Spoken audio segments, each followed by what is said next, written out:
Trend మారుతోంది.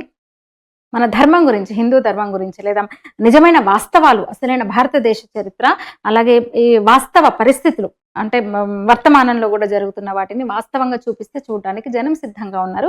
Kerala story 'Kashmir files' 30 ఏళ్ల క్రితం జరిగిన 'కశ్మీర్ ఫైల్స్' నిన్న మొన్న ఇంకా జరుగుతున్న కేరళలో జరుగుతున్న అరాచకాలు ఇవన్నీ కేరళ స్టోరీ.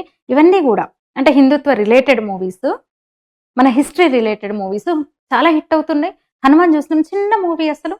అంటే మన భక్తికి సంబంధించిన మన పురాణాలు ముఖ్యంగా మన దేవుడి గురించి చెబితే చాలా అద్భుతంగా స్వీకరిస్తున్నారు జనాలు. అయితే ఇంతకాలం దేవుడు అంటే ముందు నుంచి కూడా పౌరాణిక సినిమాలు ఇంతకు ముందు లేవా? భక్తి సినిమాలు ఇంతకు ముందు లేవా? ఇప్పుడు కొత్తగానా అంటే ఏం కాదు, ఉన్నాయి. చాలా మూవీస్ వచ్చినాయి.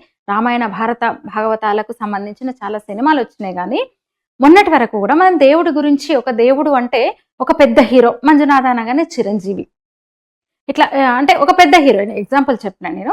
హీరో అంటే ఇంకా వీళ్ళు ఇలాంటి వాళ్ళే ఉండాలి, పెద్ద స్టార్సే ఉండాలి అన్న పరిస్థితి నుంచి ఒక యానిమేషన్ ద్వారా పిల్ల పెద్దలు అంటే ఇంకా అందరూ చూసేలా ఒక స్టార్ అనేదే లేకుండా, ఒక స్టార్లు ఎవరు లేకుండానే అందరూ కలిసి హాయిగా చూడొచ్చు అనిపించిన సినిమా ఇది.